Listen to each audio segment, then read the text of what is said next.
All right, I'm now at section 2 again. This is the first time for you, second time for me, of the second lecture on Haldeman. This is about armor.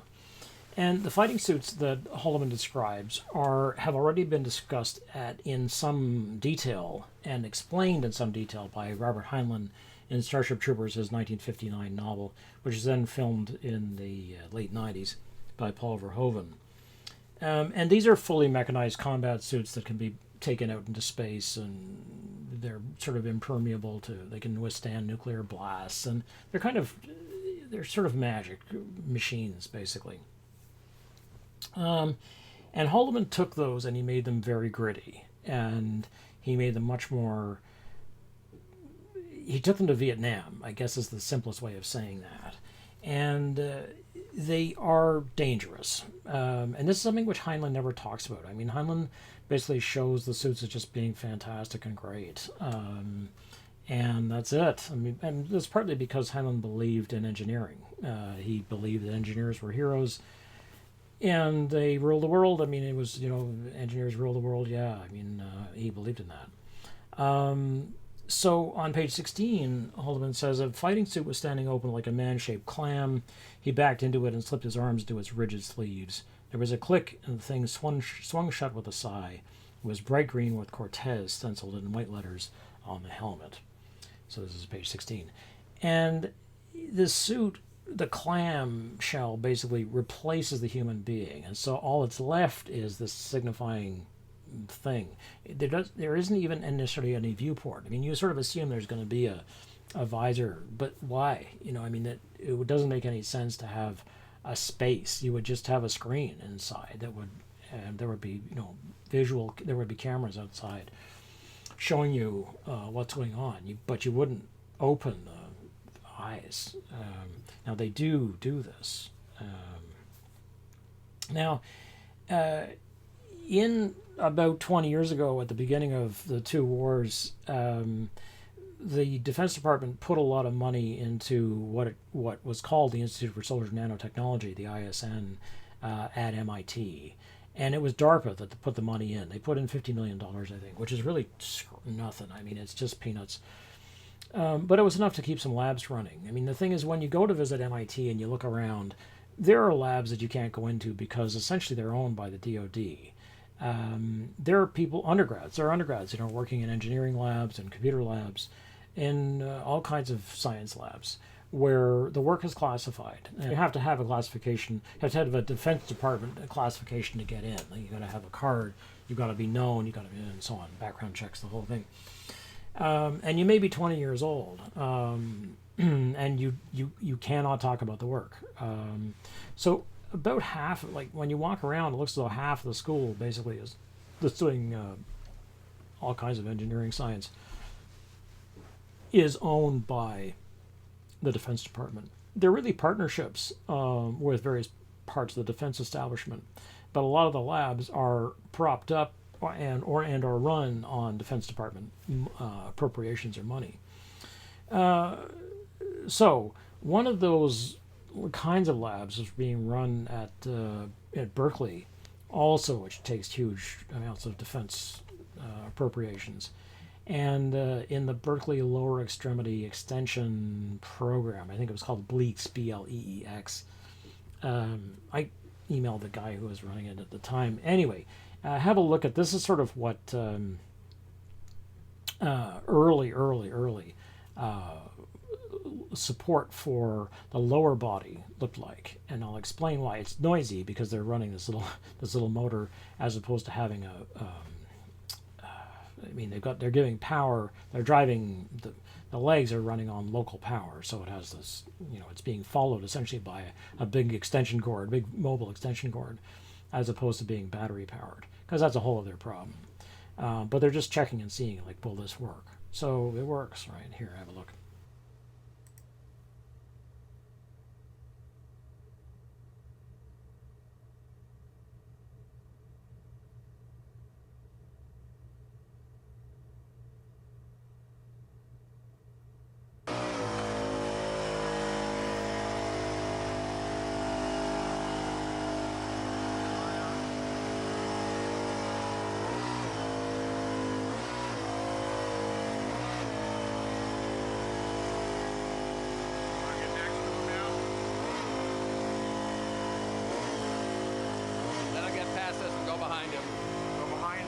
let him get past us.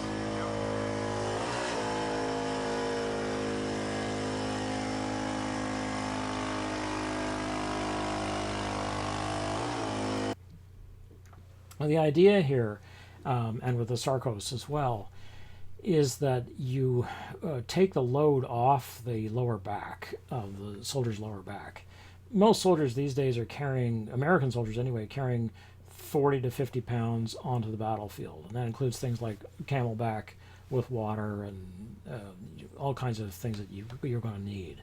Extra munitions, bullets, food, dressings, battlefield dressings, emergency stuff. I mean, it's not as though you're carrying your Game Boy on there or your Switch. And what's more likely is that this is a mechanical approach. The likelihood is that either the approach will be a polymer approach or it will be some kind of nanotechnology.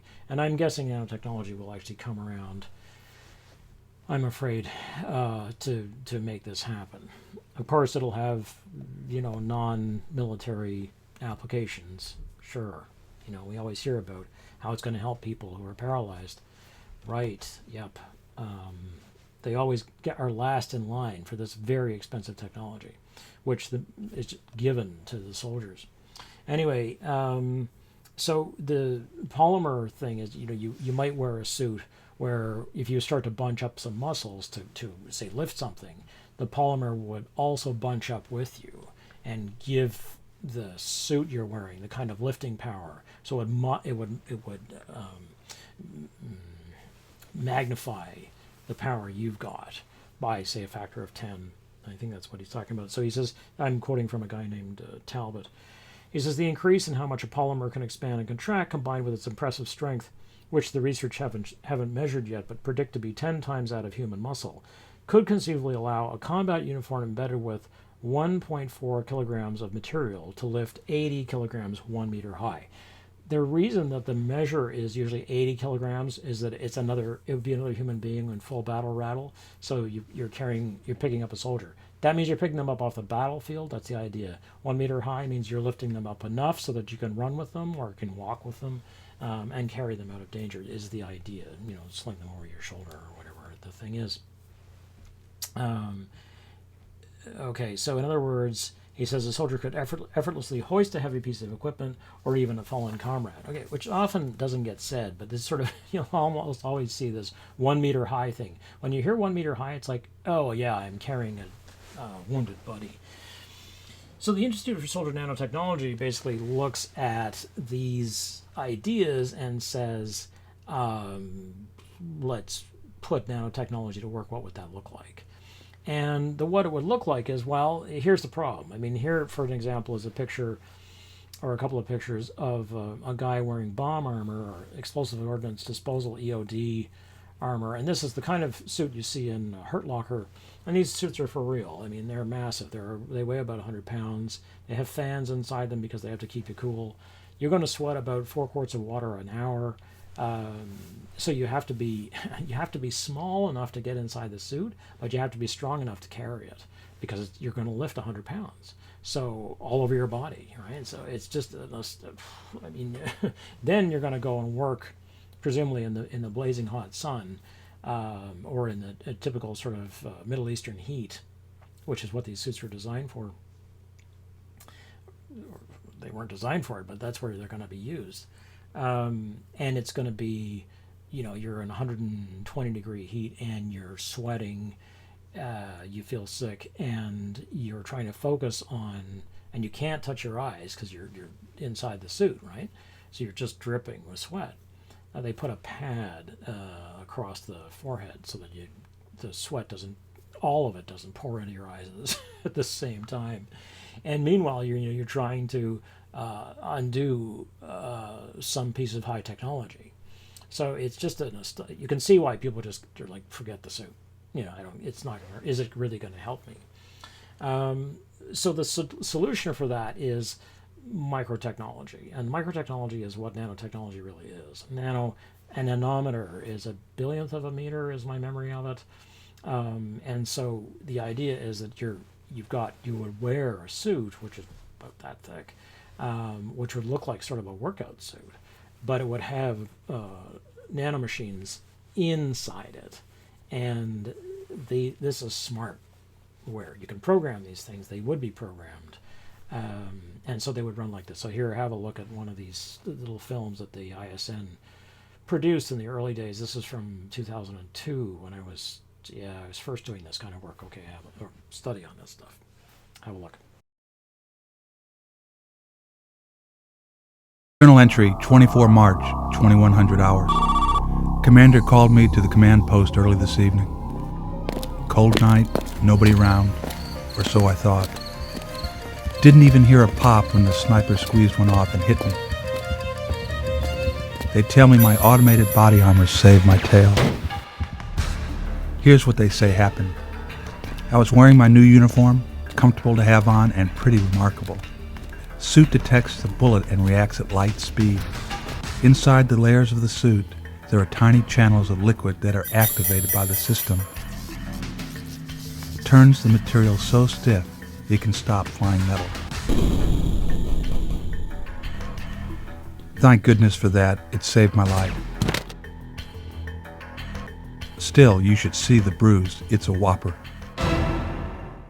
Saving the lives of soldiers in a world of flying shrapnel, debris, and bullets, yet keeping the battlesuit light and flexible. ISN teams are meeting that challenge by exploring the application of magnetorheological fluids, better known as MR fluids. So the idea is, as you can see, it's a dream, right? I mean that, and this is how a lot of technologies start off, as sort of these what look like magical sort of concept technologies. But then, 10 years later, people are wearing them, or they're wearing pieces of them. And then 10 years after that, it's normalized. And this is what happened to flat screen technology. In the 80s, flat screen technology was rudimentary at best. One color, very expensive, liquid crystal. By the middle of the 90s, it was like, it's coming, still more portable. 10 years later, everybody had laptops. They were all color, And now we've got laptops with 4K screens, and they're not that expensive. What's that about? So that's sort of the kind of thing that happens. So there's the armored body, and then there's the unarmored body. And this is the kind of thing which Haldeman is very good at. It's like, there's these juxtapositions of the body inside the suit and the body which is completely exposed. It was a girl they were attacking. It was rape. Most of them scattered, but one pulled a pistol out of his coat, and I shot him. I remember trying to aim for his arm. The blast hit his shoulder and ripped off his arm and what seemed to be half of his chest. It flung him 2 meters to the side of a building, and he must have been dead before he hit the ground on 142. So the scattergun here is essentially nothing like a weapon Mandela has ever used, but at the same time it highlights just how completely just not damageable, vulnerable to damage, and how incredibly easy it is to tear the body apart and shred it, basically, compared to the suit. So after a while, you're like, well, doesn't wearing the suit become the new thing? The suits control space and distance, and they also control vision. And this is one of the things which he actually highlights, because at one point they've got their magnifiers up and there's an explosion, and they both get essentially sunburns on their faces. This concept of off-the-bore sighting, where basically where you look, you can shoot automatically. So looks can kill. This is the concept which we begin to see in Full Metal Jacket. Here comes to fruition, basically. So it starts, though, in the first time I've seen anything like this so clearly is in Lewis Milestone's 1929 adaptation of All Quiet on the Western Front. 29 or 32. I can't remember. And so here is the German line, because the Germans are the good guys in this movie, and they're going to be attacked by the French. And as they wait, you see Milestone survey the front, that is the trench line, which is going to be attacked. The French are going to attack it. And the strength is always with those who are defending in these situations. And at being attacking and being exposed, this is 100 years ago, remember, is bad news. To be exposed is you're not going to live, probably. And then Milestone lines up his camera with the Gatling, or with the machine gun in this case. And so where the camera sees, the gun sees, and where the gun sees, the gun kills. So where the camera sees, people are killed. It's a very smart shot, and Milestone understood the similarity between the gun and the camera in this case, the high-speed camera. Okay, have a look at this.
The idea of seeing and killing then is expanded in the contemporary era by things like this nomad system, which I'll show you a little bit about, which is just, like there's a million people in the world, and especially in the United States, doing this kind of thing and hoping to get army contracts for it, military contracts for it. But also with the Apache sighting systems, which is now 40 years old. The Apache has been around since 1980. It's an attack helicopter, which you'll recognize. And you'll see that, when the guy turns his head, the gun turns too. This is called off-the-bore sighting. It used to be that you had to point the gun was fixed, and you had to point the craft at the thing you were going to fire at. So if you wanted to fire over here, you had to point the craft that way. But now you just can keep the craft level, and you just look over there, and the gun looks over there too, because it's looking at your eyes. It's looking at where your retinas are. And that's what you'll see here. Okay, so have a look at these. Nomad's drive electronics receive and process the user's display content from any computer source. The electronics then control a miniature light source, encoding the data received into the intensity of a single light beam. The light beam is then rapidly directed by a micro-miniature mirror in a horizontal and vertical pattern. As this raster pattern is projected through the viewing optic, the image is generated on the user's retina. The end result is a large, high-resolution virtual image that overlays information onto the real world. It looks like a jeweler's magnifying glass, but this simple-looking device is actually a high-tech tool that gives pilots an extra eye in the sky. Bothell-based Microvision has developed the Nomad system, a heads-up, hands-free display that superimposes flight data into a pilot's field of vision. Microvision did some research and found only 60% of a pilot's time in the air is spent looking out the cockpit, 30% looking down at maps or instruments, and 10% doing other tasks. In other words, almost half their time is spent not looking at where they are going. With the Nomad system, Microvision found the pilot spends 90% of their time looking outside the aircraft. You need to know whether you're going up and down, left or right. It gives you all the yaw, pitch, and roll data that a pilot looks for. Plus, we now have all of the global positioning system data, or GPS data. A computerized firing system computes the proper trajectories for each shot fired. With infrared night sensors, the crew can navigate in all weather conditions, including complete darkness. The gunner's helmet is equipped with a display system that enables him to point the gun cannon at targets simply by moving his head.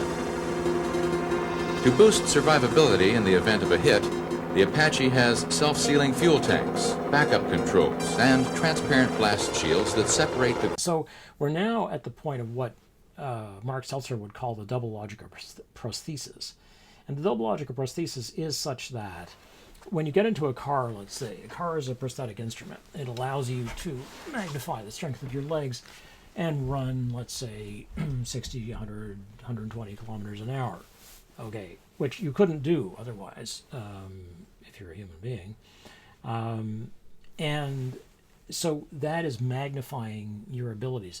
This may give you a feeling of exhilaration. Driving very fast on an open highway, I don't know, if you've got a convertible with the top down and the wind in your hair, maybe wonderful, exhilarating. Until, of course, you get into an accident, and then you get into an accident at 100 kilometers an hour, and that may be the last thing you ever do, right? So you have a panic attack.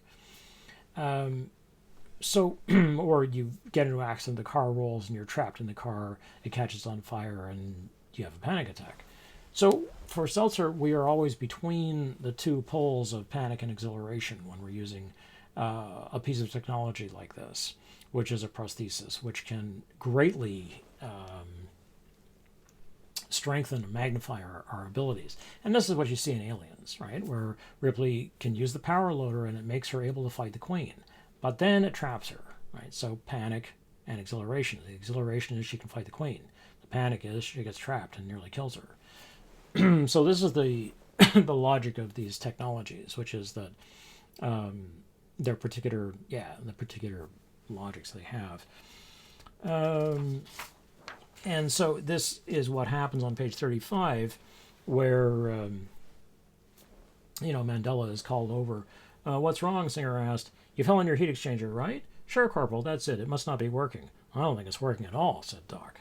And so then, the tech plugs his stuff in and looks at it and says, this guy's dead, right?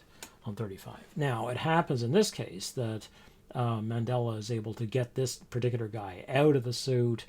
They make a little coffin that they get into, and he's able to pull him out and so on, which is an interesting idea in itself.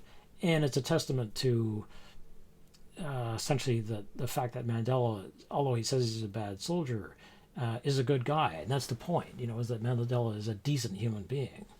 And that's why he has a hard time living with his war experience. Okay, so the suit basically is another monster of its own kind. And when it gets shot, essentially it also gets killed, or when it gets hit. And so the person in it, blood sprayed through his fingers, and the suit, its camouflage circuit scrambled, flickered black, white, jungle, desert, green, gray. This is on page 73. So the suit is also sort of dying.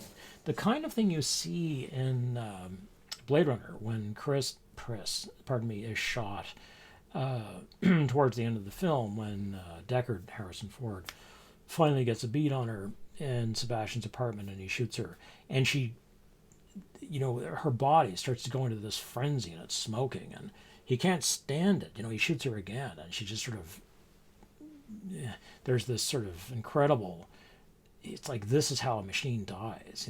There's this sort of incredible smoking ruin, which you see also in Alien with Ash. That's why that's so important. Okay.